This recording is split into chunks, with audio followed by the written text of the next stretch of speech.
Hi friends, ఈరోజైతే ఒక మంచి డిష్‌తో మీ ముందుకొచ్చాను. ఇది పనసకాయ కర్రీ అండి. చాలా అంటే చాలా టేస్టీగా ఉంది. నాన్ వెజ్‌కు ఏమాత్రం తీసిపోదు. సో, నాన్ వెజ్ ఇష్టం ఉండి కూడా తినలేని వాళ్ళు ఉంటారు కదా! అలాంటి వాళ్ళైతే ఈ కర్రీ ఖచ్చితంగా ట్రై చేయండి. ప్రాసెస్ చూద్దామండి. మనము పనసకాయ ముక్కలనైతే ఇలా సాల్ట్ వేసిన వాటర్‌లో బాయిల్ చేసుకోవాలి. అప్పుడే వాటిలో ఉన్న జిగురంతా పోతుంది. మనకు అది ప్రిపేర్ అయ్యేలోపు మనము మసాలా అయితే రెడీ చేసుకుందాము. ఒక బౌల్‌లో అయితే కొద్దిగా కారం, ధనియా పౌడర్, జీరా పౌడర్, అలాగే గరం మసాలా, కొద్దిగా సాల్ట్, పసుపు, జింజర్ గార్లిక్ పేస్టు, అలాగే కొద్దిగా ఆయిల్ వేసి ఈ మసాలాలన్నింటినీ గూడా కలిసిపోయేలాగా అయితే మిక్స్ చేయాలి. ఈలోగా మన పనసకాయలు గూడా రెడీ అయిపోయినాయి. ఇప్పుడు ఈ ముక్కలనైతే ఈ మసాలాలో వేసి అన్ని ముక్కలకు పట్టేలాగా అయితే ఈ మసాలా అంతా గూడా మనం పట్టించాలి. వీటినైతే ఒక 5 మినిట్స్ మనం ఆయిల్‌లో ఫ్రై చేసుకున్నామనుకోండి, ఈ మసాలా అంతా గూడా పర్ఫెక్ట్‌గా అయితే ఈ ముక్కలకైతే పట్టేస్తుంది. చూడండి, అన్ని ముక్కలకైతే పట్టించాను. ఇప్పుడు ఒక ప్యాన్‌లో అయితే ఒక 2 టేబుల్ స్పూన్ ఆయిల్ తీసుకొని, ఆయిల్ వేడవగానే కొద్దిగా గరం మసాలా దినుసులు, హోల్ గరం మసాలా ఇవి వేసేసి ఇప్పుడు పనసకాయ ముక్కలనైతే ఒక 5 మినిట్స్ అయితే మనం ఫ్రై చేసుకుందాము. నేనైతే ఫస్ట్ టైం ట్రై చేశానండి. చాలా అంటే చాలా టేస్టీగా వచ్చింది. మా ఇంట్లో వాళ్ళకి గూడా చాలా బాగా నచ్చింది. సో, మీరు గూడా తప్పకుండా ట్రై చేయండి. మనకి పనసకాయ ముక్కలు ఫ్రై అయ్యేలోపు మనకు వీటికి కావాల్సిన గ్రేవీ అయితే మనం ప్రిపేర్ చేసుకుందాము.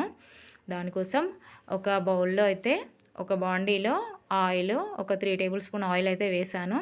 అలాగే కొద్దిగా ఆవాలు, జీలకర్ర, అలాగే కొన్ని మసాలా దినుసులు వేశాను. ఇందులో ఇప్పుడు ఒక పెద్ద సైజు ఆనియను, ఒక 4, 5 చిల్లీసు, అలాగే కొద్దిగా సాల్ట్ అయితే వేశాను. సాల్ట్ వేస్తే మనకు ఆనియన్ అనేది తొందరగా మగ్గిపోతుంది.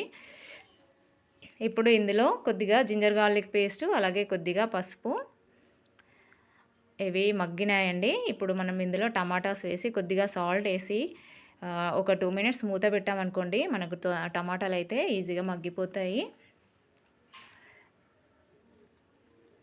అంతే అండి, మన టమాటాలైతే మగ్గిపోయినాయి. ఇందులో ఇప్పుడు కొద్దిగా కారం, ధనియా పౌడరు, అలాగే కొద్దిగా జీరా పౌడరు. నేనైతే గరం మసాలా వేయట్లేదండి. మనం ఎందుకంటే ఆల్రెడీ యూజ్ చేసాం కాబట్టి, సో స్పైసీ ఎక్కువైతుందని చెప్పేసి నేనైతే ఇక్కడ యూజ్ చేయట్లేదు. సో, ఇది గ్రేవీ అంతా రెడీ అయిపోయింది. ఇప్పుడు మన పనసకాయ ముక్కలు కూడా ఫ్రై అయిపోయినాయి. ఇప్పుడు ఈ పనసకాయ ముక్కలన్నింటినీ కూడా ఈ టమాటా గ్రేవీలో అయితే వేద్దాము. జస్ట్ ఒక 1 మినిట్ వీటిని మూత పెట్టి ఉంచామనుకోండి, ఈ టమాటా గ్రేవీ కూడా మనకు పనసకాయ ముక్కలకైతే పట్టేస్తుంది. చూడండి, గ్రేవీ అంతా ఇప్పుడు ఇందులో కొద్దిగా వాటర్ వేద్దాము.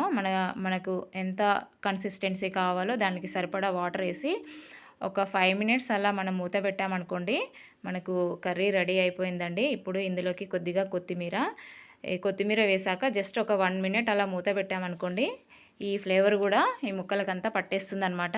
అంతే అండి, మన పనసకాయ కర్రీ రెడీ అయిపోయింది.